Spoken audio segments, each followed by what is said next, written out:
to another vlog. You have just been watching the clips that I took at Blenheim when we went on the Saturday just gone. That was such a fun day. The weather was lovely. It wasn't too hot, it wasn't too cold. It was a little busier than I would have liked. I think a lot of people had the same idea we had, which was to go that weekend, because the weekend coming up is the start of half term. So all of the kids will be out on school holidays for a week. So obviously a lot of families will be going and it will just be a lot busier. Also, there is a food festival there that weekend, which will definitely make it busier. Hence why we went the weekend just gone. So yeah, I think we were not the only ones with this idea, but you know, it wasn't so packed that it kind of like ruined anything or whatever. But it was such a lovely day. The butterfly house was the absolute standout for us. It was absolutely wonderful to be in. You saw me kind of walking around in there. It was so warm and humid because of course it was. It's a home for butterflies. So all the curls I had put in my hair when I came out of there had absolutely just not completely gone, but they had dropped considerably. But 100% worth it. Would do it again to have that experience. It was just absolutely magical. All these butterflies of all different sizes and colours just flying around and landing on you. It was so beautiful. It was great. We both said that was our favourite part of the day. We also did the maze that was there, which was a lot of fun to wander around. We had a really nice time exploring the grounds. We had our picnic, but we decided to actually have our picnic in the car because the parking, where they park you at Blenheim changes a lot depending on many factors. When things are anticipated to be busy in the height of summer, the parking gets further and further away from the main entrance. Obviously there's a lot of fields around there that is their land and they can use for parking as they see fit.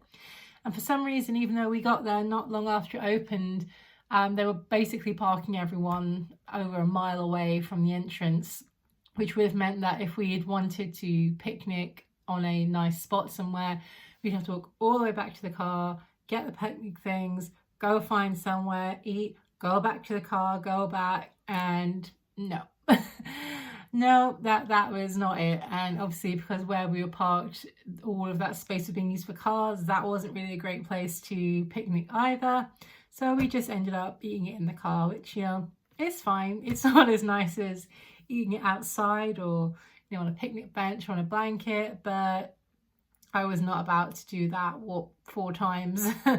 Absolutely not. So no, we enjoyed it all the same. At one point I opened the car door to go and get something from the boot, and there was actually a duck right outside my car door, brown duck, so a female duck, and I honestly thought this duck was going to try and jump in the car and come home with us, but there was actually a sign, well, a few signs dotted around saying, please don't feed the ducks, they are becoming very demanding. And well, I could tell. I'm pretty sure this duck had seen that we had food and was just waiting for an opportunity to steal it from us. So yeah, that was a bit unnerving, but they eventually went. I kind of saw them out of my windshield mirror walk away, but yeah, that duck was very close, very close indeed. So what are we doing today? What are we doing this week? This week I have set myself the challenge to finish this first draft in total. Done, dusted, all of this done. First thing I need to do though is to do some scene cards. Whilst I have some very basic ideas of what is going to happen, if I don't flesh them out, I'm just going to sit here and not know what I'm doing, not writing, and then I put it off, and then the whole cycle of not writing, putting it off, etc. begins. So today I am going to put these scenes out, and then from tomorrow onwards I'll be drafting 1 to 2 a day. I have 5 to do and then I'm finished. So yeah, I'm doing 1 to 2 a day, and then end of the week first draft will be finished, and that is very exciting. I have so many ideas for things that I want to change in the earlier part of this book, so I already know where I'm going with a lot of redrafting and edits and revisions. So I'm kind of excited to get to that part, and I just need this first draft to be over and done with so I can go back and turn this story into what I really want it to be. So yeah, let's go write some scene cards.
So I have 3 of the kind of 7-ish scenes mapped out. I am really struggling here. So I use the Save the Cat writes a novel kind of outline method, which really works for me. But we're into Act 3 and we are onto the kind of finale part of the story, obviously. Which in Save the Cat is broken down into 5 different points or segments of the story. And the part I'm really struggling with is the High Tower surprise, which is basically that point in a film. Typically a fairy tale would be a good illustration of this, where say the prince goes into the tower to rescue the princess, but she's not there, or some other twist of fate has happened. Essentially, the protagonist has a plan, they go to execute the plan, but something happens and they can't do that, hence the High Tower surprise. So that's the part I'm really struggling with at the moment. Essentially, I know how Act 3 was to begin, I know what's going to happen at the end, but this kind of surprise element in the middle is throwing me a little bit. It's kind of the afternoon now, which is not my best time for kind of thinking.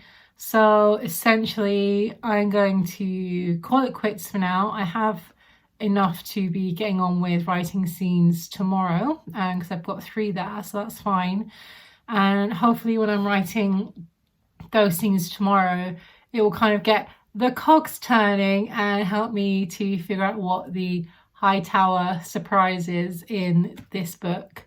So I'm pleased with where I am now. Like I said, the afternoon is generally not my best time for writing, but I had stuff on this morning, so I couldn't do anything then. But tomorrow is a new day. I don't have any plans for the morning, so I'm going to work then when my brain power is much higher than it is now. And hopefully we will be several scenes closer to finishing this first draft. So I will see you tomorrow. Good morning. It is Wednesday and I am struggling. I feel very, very tired this morning. I really don't want to do much of anything, but I'm gonna try to at least do some writing. But first, gonna make cookies. So baking is something that I really love to do, and I just need to do something for me that is not writing right now. I just need a small distraction, something that brings me joy, and ultimately something I can enjoy later. So I've got everything gathered here ready to go. So let's go make some cookies.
Cookies are chilling in the fridge, or rather the cookie dough is chilling in the fridge.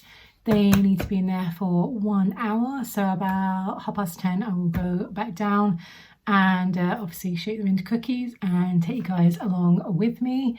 I didn't actually say what the recipe was in my intro. They are oatmeal raisin chocolate chip cookies. However, I don't use raisins because I just prefer sultanas, so they are oatmeal sultana chocolate chip cookies. I did not have enough chocolate chips on hand to actually make those, so I went to the corner shop this morning that always has them in, and the one day I go, they don't have them in. So instead I just bought a big bar of Bournville plain chocolate and just cut it up into chunks, and that will just have to do. So like I said in my intro there, I feel very tired today. I do not feel at my best. I have this spot right here. I don't know what's going on there. I cannot tell you the last time I had an actual spot. It doesn't happen, thankfully. Now I've gotten that a bit older, but woke up and this was here, and I feel groggy and I feel tired. But I have coffee and I have the will to do some writing. I don't know how much I'm going to get done. I'm not going to push myself beyond a reasonable limit to get done what I ordinarily might actually accomplish in this time frame, but I'm going to do something. Something at the very least. Yesterday was filming day for my new sort of chatty vlog, which was Cozy Fantasy Self-Care. I will pop a link to it up there in case you're interested. So most of that day was devoted to filming, and by the time the afternoon rolled around, I was again not feeling super great, but I did manage 500 words. So it wasn't, you know, a total write-off or anything, but still not quite where I want to be, but I'm doing my best. I'm doing my best. I'm going to see what I can get done between now and the end of the cookie dough chilling time and take it from there. So let's write some words.